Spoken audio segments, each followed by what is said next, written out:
제11장 방주 속에 있는 안전. 인류 역사에서 최근처럼 성경에 대한 잔혹하고 파괴적인 공격은 없었다.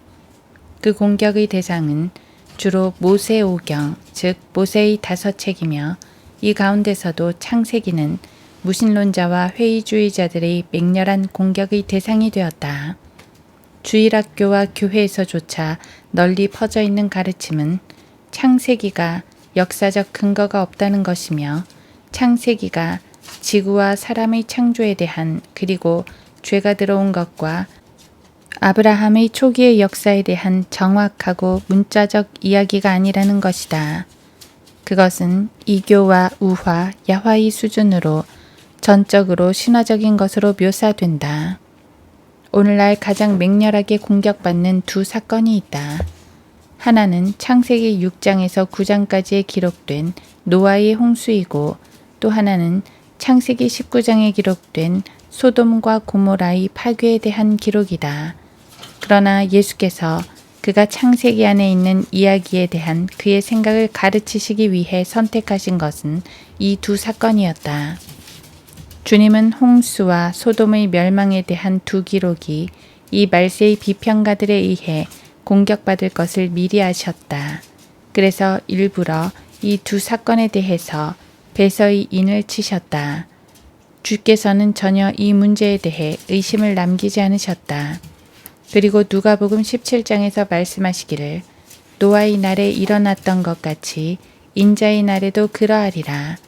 노아가 방주에 들어가던 날까지 그들은 먹고 마시고 장가가고 시집가고 하였으나 홍수가 나서 그들을 다 진멸시켰느니라.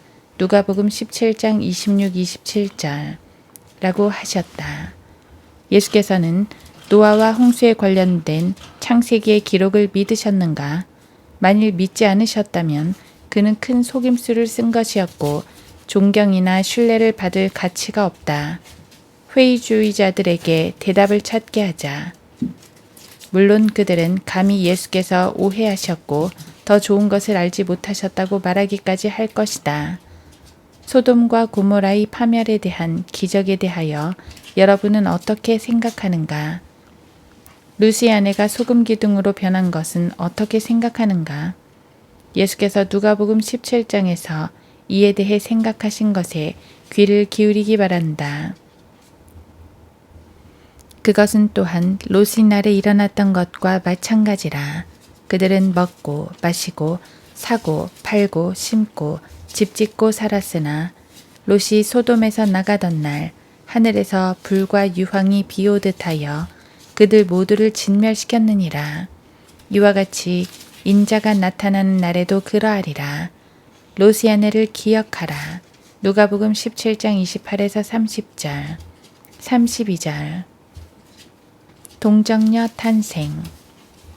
그러므로 우리는 창세기로부터 요한계시록까지 성경은 예수 그리스도 하나님의 아들 인자에 대한 계시를 최고의 목적으로 주어졌다는 것을 반복한다. 그 계시의 모든 부분은 그의 인격, 성격, 선고에 대한 어떤 관계를 갖는다. 사람들의 사악함, 학살, 그리고 사람들과 국가들의 부도덕과 횡포를 기록한 성경의 이러한 부분들조차 구원의 필요를 보이기 위해서 기록되었다. 제10장에서 우리는 심판으로부터 구해 주실 구세주이신 예수 그리스도에 대한 사진과 초상화로서 노아의 방주에 대한 조사를 시작했다. 사람의 사악함은 홍수 이전 시대에 너무나 컸었기 때문에 하나님께서 주께서 말씀하시기를 내 영이 항상 사람과 다투지는 않으리니 이는 그도 육체임이라. 그래도 그의 날들이 120년이 되리라 하시니라. 하나님께서 사람의 사악함이 세상의 창대해짐과 그 마음의 생각의 모든 상상이 계속해서 악할 뿐임을 보시고 주께서 말씀하시기를 내가 창조한 사람을 지면에서 멸망시키리니 즉 사람과 짐승과 기는 것과 공중의 새들이라. 이는 내가 그들을 지었음을 후회함이라 하시니라 라고 하셨다. 창세기 6장 3, 5, 7절.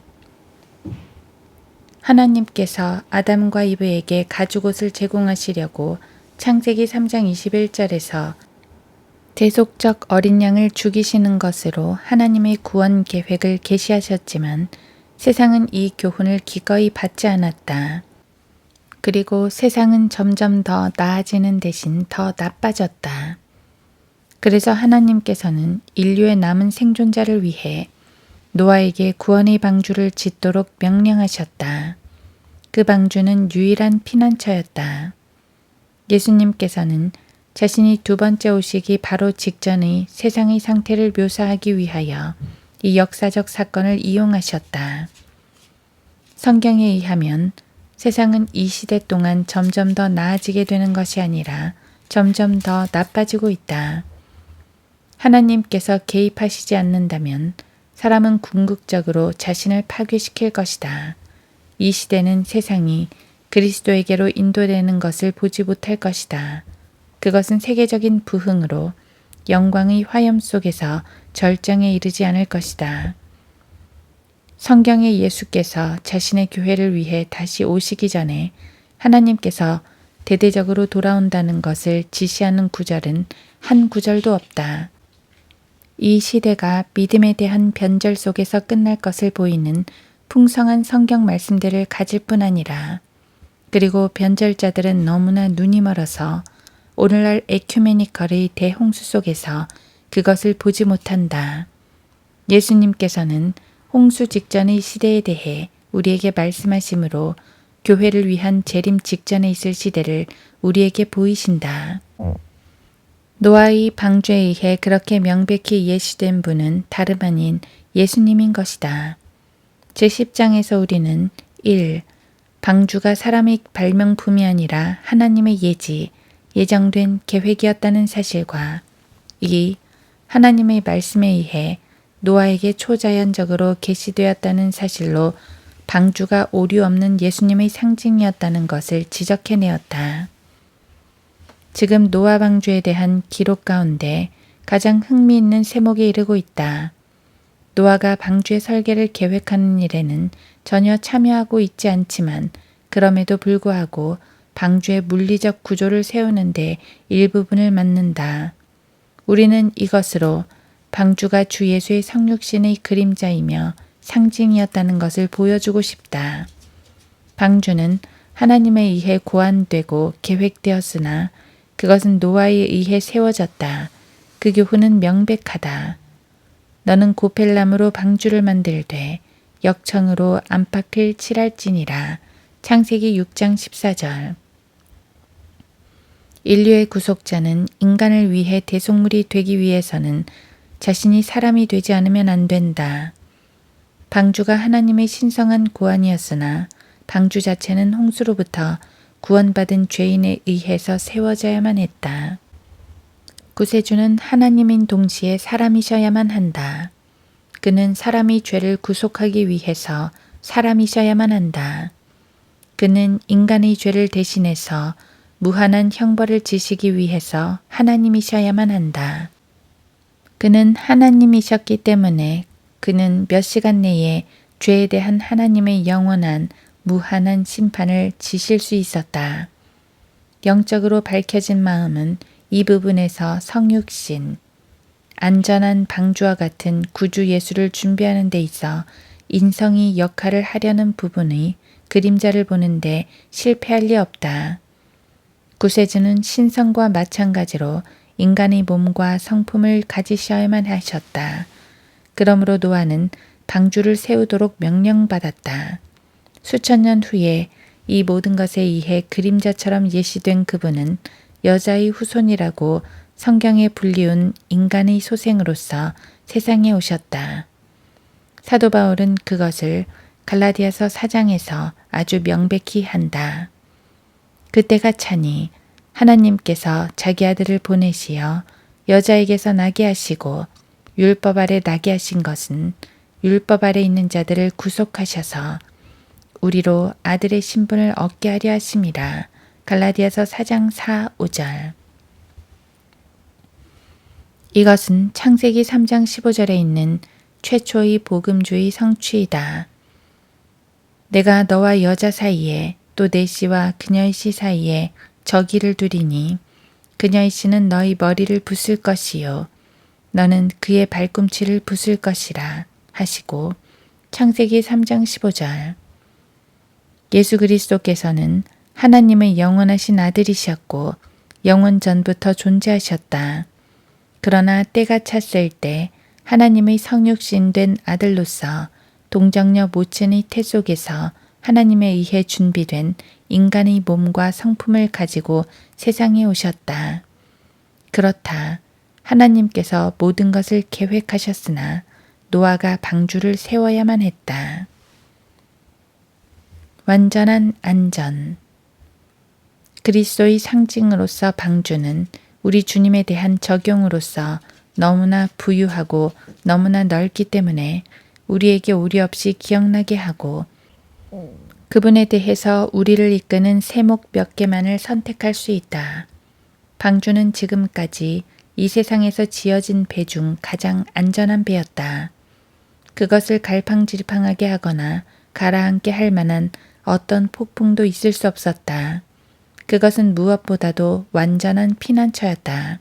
왜냐하면 그것은 주 전능하신 하나님 자신에 의해 고안되었기 때문이었다. 방주 안에 있는 모든 것들의 안전은 충분히 보장되었다. 1. 방주는 안전한 장소였다. 왜냐하면 고안자이며 건축자이신 하나님께서 그 거주자들과 함께 방주 속에 계셨기 때문이다. 그 기록은 창세기 7장 1절에서 우리가 읽을 때 충분히 표현한다.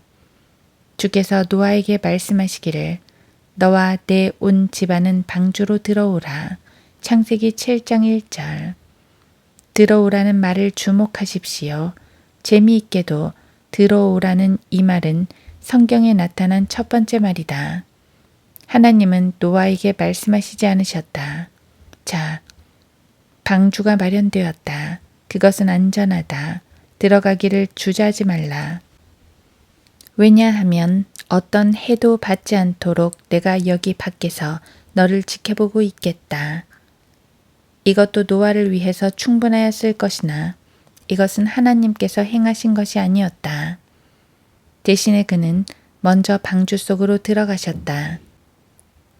그리고 나서 자신과 연합하도록 노아와 그의 가족을 초청하셨다.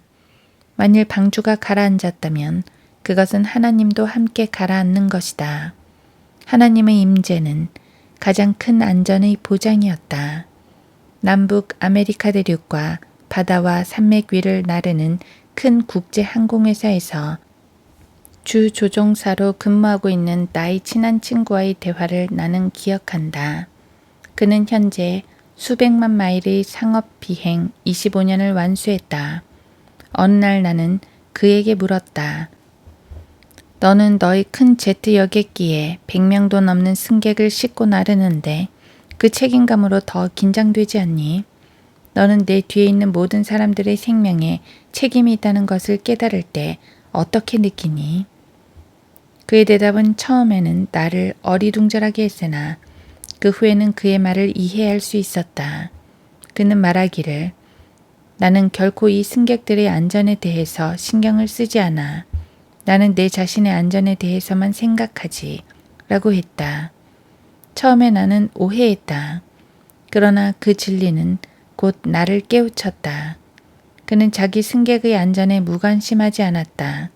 그가 자기 승객을 보호하기 위한 최선의 방법은 매 순간 비행기 조종사로서의 자신의 안전을 살피는 것이었다.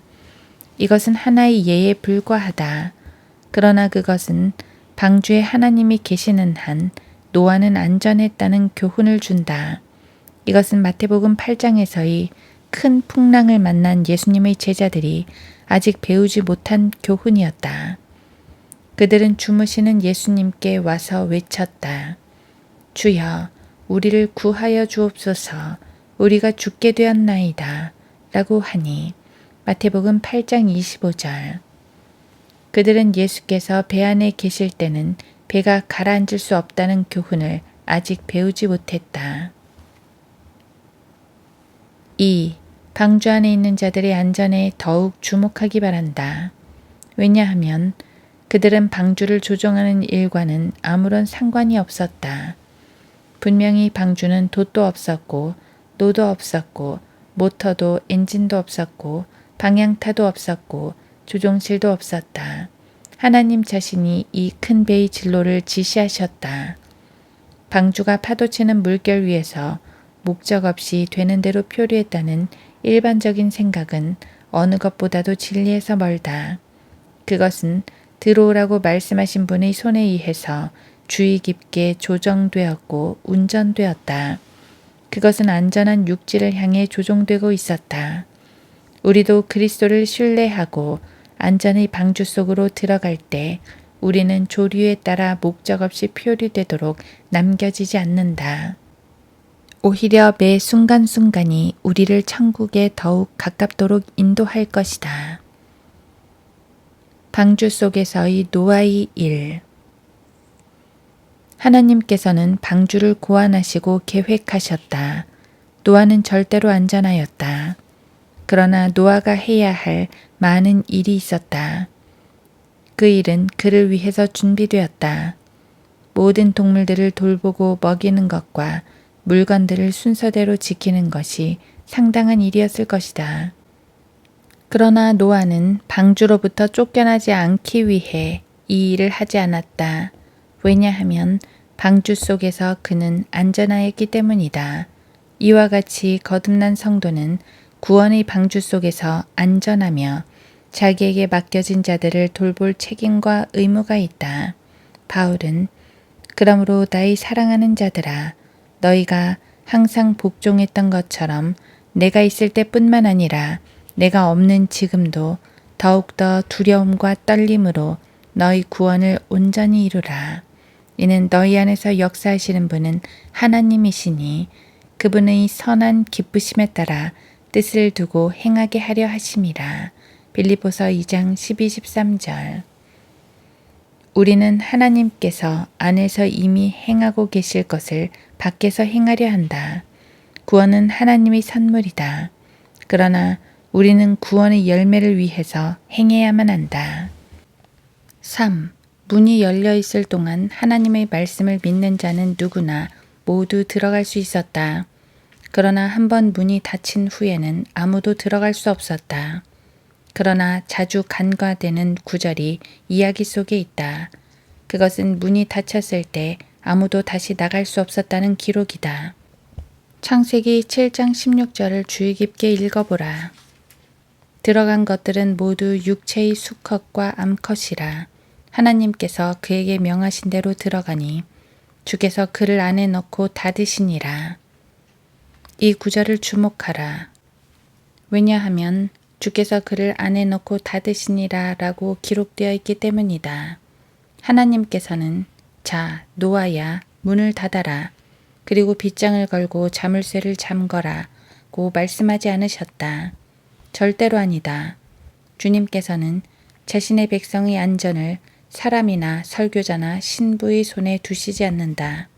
그분 자신이 자물쇠를 잠그신다. 그리고 바로 그분은 다음과 같은 분이시다. 열면 아무도 닫을 수 없고 또 닫으면 아무도 열 수 없는 분께서 이 일들을 말씀하시느니라. 요한계시록 3장 17절. 마지막으로 한 가지 더 살펴볼 것이 있다. 방주는 오직 하나였다. 하나님께서는 함대를 주시며 아무거나 선택해도 좋다고 말씀하시지 않으셨다. 그것은 홍수를 피할 수 있는 유일한 배였다. 셀 수 없이 많은 종교들이 있으나 구원을 위해서는 단 하나의 길만이 있다. 예수께서 말씀하시기를 나는 그 문이라. 누구든지 나를 통하여 들어가면 구원받을 것이며 요한복음 10장 9절. 나는 길이요 진리요 생명이라. 나로 말미암지 않고는 아버지께로 올 사람이 아무도 없느니라고 하셨다. 요한복음 14장 6절.